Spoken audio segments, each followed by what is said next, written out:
Galbūt pasiklausykime dar šiek tiek repo.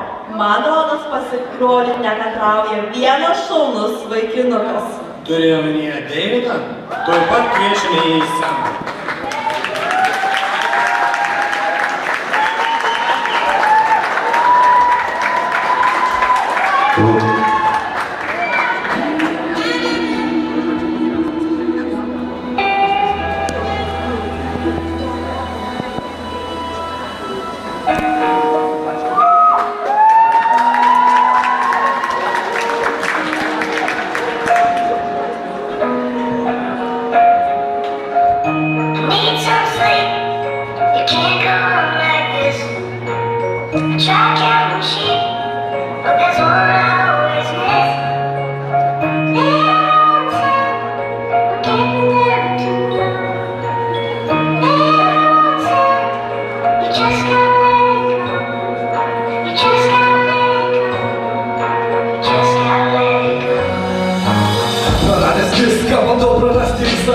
Nes aš tai niekas, nes aš tai baltamas rūkė. Nekingas tas gyvenimas, kaip bėgo, nebūtras gyvenimas norėčiau vykti ir nepalikti pėję. Tu žinai, skutu kalbėti, man tik apie nieką, bet į blogybę lygai dažniausiai ir palieka. Jaučiu lengvinti savo manęs diklinę, žinau ne dėl tai, kad skūti šitą brojus ganinę. Aš melavau, kai tau sakiau, jis paaiškėso ir aš šitoj vietoj paliksiu paskutinę savo pėdą. Nu kiek laiko ir skausmo tau ateiti, tada aš nebūčiau, aš neteikčiau meilės skausmo. Aš nebūčiau, tai nepalikčiau tavo džiaugsmo, ir net ir laimės prieskoniai manęs nedžiugina. Laikausiu noras kumšti ir foto tavo rankoje raudonų rašymų rašau, tada atsiprašau, visų kuriuos man tai skaudinau. Atleiskit man, aš amžinu miegu už miegu, kad kitam gyvenime kitokį žmogų tai galėčiau būti. Galėčiau būti.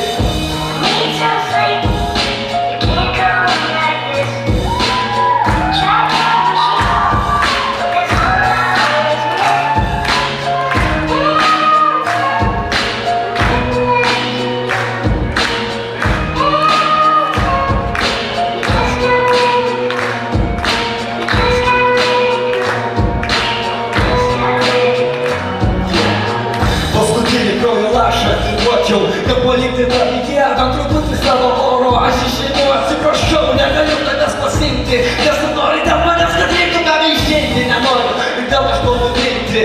Noriu tikėti, kad galiu tavęs susigrąžinti, kad galiu pajusti saulę, kad galiu rapsą džiovinti. Paliaukit mėgti, čia nėra ko varyti. Ir vėl aš ir vėl išeinu į tylą. Tu gal juokinga, bet iš tikrųjų man stipriai vyko. Nematysit mano liūdėsio slėpėjų viduje. Atsiprašau, kad tiek ilgai išpirkau šiame pasaulyje.